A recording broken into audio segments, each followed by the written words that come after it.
প্রিয় দর্শক, যেখান থেকে আমার আজকের এই কন্টেন্টটা দেখছেন, প্রত্যেককে মোবারকবাদ। আপনারা সবাই প্রিয় মাতৃভূমিতে যারা অবস্থান করছেন তারা ভালো থাকুন এবং আপনাদের সুস্বাস্থ্য কামনা করি। কিন্তু আজকে কয়েকদিন বাংলাদেশের রাজনীতি নিয়ে বিশ্ব মহলরা এক এক ধরনের প্রতিক্রিয়া সৃষ্টি হচ্ছে। হয়তো সেটা আমাদের দেশীয় যেই সংবাদ মাধ্যমগুলি আছে তারা এখন পর্যন্ত সেটা প্রচার করতেছে না। মাত্র দুইটা জিনিস সামনে আসছে আমাদের। পিটার ডি হাস, সাবেক বাংলাদেশে মার্কিন রাষ্ট্রদূত পিটার ডি হাস সরকার পতনের পরে পর্যন্ত দুবার বাংলাদেশে আসছেন। গত কয়েকদিন আগেও এসেছেন।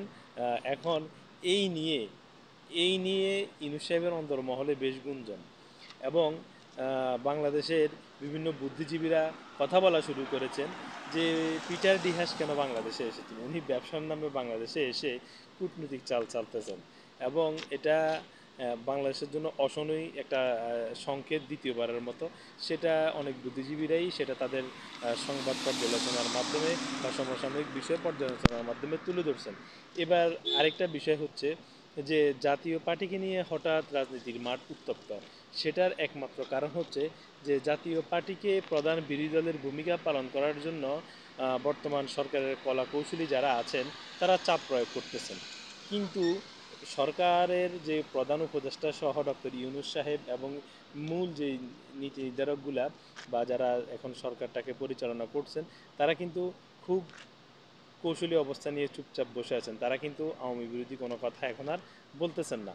সেটা না বলার কারণ হলো গত কয়েকদিন আগে আমাদের সেনাপ্রধান ওয়াকারুজ্জামান উনি খুবই জাতিকে সুন্দর, সুষ্ঠু এবং সমতা বিধানের একটা তথ্য দিয়ে আসছেন। যদি তারা এটা করতে ব্যর্থ হন তাহলে তাহলে জাতি অনেক নিরাপত্তাহীনতা ভুগবে, আমাদের দেশের সকল স্তরের জনসাধারণ এবং সরকার তো অবশ্যই ভুগবেন।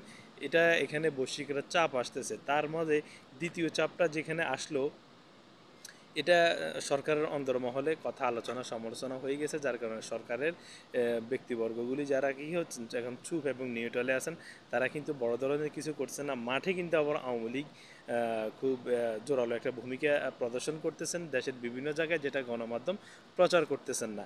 এখন দ্বিতীয়টা আসছে যে এই যুক্তরাজ্যের দক্ষিণ এশিয়া বিষয়ক যে পররাষ্ট্র উপমন্ত্রী উনি বাংলাদেশ সফরে আসছেন।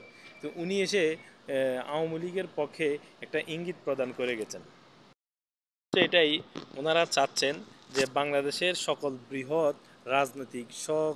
বৃহৎ মানে সব ধরনের বড় যে রাজনৈতিক দলগুলো আছেন তার মধ্যে হচ্ছে চারটা দল। প্রথমত আওয়ামী লীগ এবং বিএনপি, দ্বিতীয়ত হচ্ছে দুই, তিন নম্বর হচ্ছে জাতীয় পার্টি এবং চার নম্বর হচ্ছে জামায়াত ইসলাম। তাদের এই চারটা দল মোটামুটি একটা ভূমিকা রাখতেছেন বাংলাদেশের রাজনীতির ক্ষেত্রে। আর বাকি দলগুলো অনেক ছোট, কিছু নবগঠিত দল। আর ছোট ছোট দলগুলো কিন্তু পরগাছা।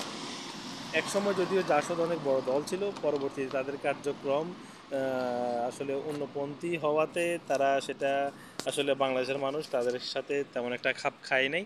এরপর তারা এখনও আছেন এবং ছোট ছোট দলগুলো পরজীবী বা পরগাছা যেটাকে বলা হয় সেটার সাথে হয়তো তুলনা করলেই চলে। তারা অন্যের উপর নির্ভর করে তাদের রাজনৈতিক কার্যক্রম পরিচালনা করে থাকেন।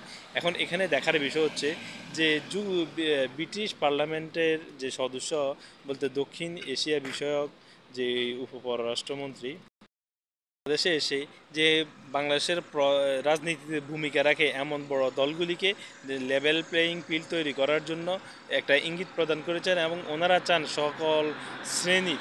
সকল শ্রেণীর যে বিশেষ করে বড় দলগুলোর কথাই উল্লেখ করেছেন তারা রাজনীতিতে অংশগ্রহণ করবেন এবং রাজনীতিটা সুষ্ঠু ধারার মধ্যে নিয়ে আসবেন কয়েকটা সংস্কারের মাধ্যমে, যাতে হানাহানি, মারামারি এবং ক্ষমতার পরিবর্তনের পরে জনগণের উপর কোনো প্রভাব না পড়ে। ওনারা তেমন একটা ডেমোক্রেসি চাচ্ছেন। তো এখানে আওয়ামী লীগের পক্ষে উনি একটা চাপাই গিয়ে গেছেন, আওয়ামী লীগের পক্ষে উনি একটা চাপাই গিয়েছেন এবং বলছেন বাংলাদেশের জনগণ যদি এখানে এই ওনার এই কথার সাথে সম্পৃক্ত থাকেন বা ইয়ে করেন, এবং বড় দলগুলো নির্বাচনে অংশগ্রহণ করলে ডেমোক্রেসির দ্বারা বা গণতান্ত্রিক দ্বারা অব্যাহত থাকলে ওনাদের পক্ষ থেকে ব্রিটিশদের পক্ষ থেকে বাংলাদেশের জনগণের প্রতি ওনারা সমর্থন দিবেন এবং জনগণ যেটা চান। তো এখানে একটা বিষয় হচ্ছে যে বাংলাদেশের বৃহৎ একটা জনগোষ্ঠী আওয়ামী লীগের সমর্থক এবং বৃহৎ একটা জনগোষ্ঠী বিএনপির সমর্থক। এরপরে জামায়াত এবং জাতীয় পার্টির যে অবস্থানগুলি তাদের সাথে কিছু কিছু অংশ আছে। তো এখানে একটা বিষয় হচ্ছে যে এদেরকে এখানে বলা হচ্ছে যে তারা যাতে নির্বাচনে অংশগ্রহণ করে এবং গণতান্ত্রিক দ্বারা অব্যাহত রাখে। এখন উনি কিন্তু আবার জনগণের সেন্টিমেন্টের উপরেও মতামত দিয়েছেন, কিন্তু জনগণের সেন্টিমেন্টের উপর মতামত দিলে জনগণ অধিকাংশ কার পক্ষে কথা বলে। যাক, আমি আমার বক্তব্য দীর্ঘায়িত করব না।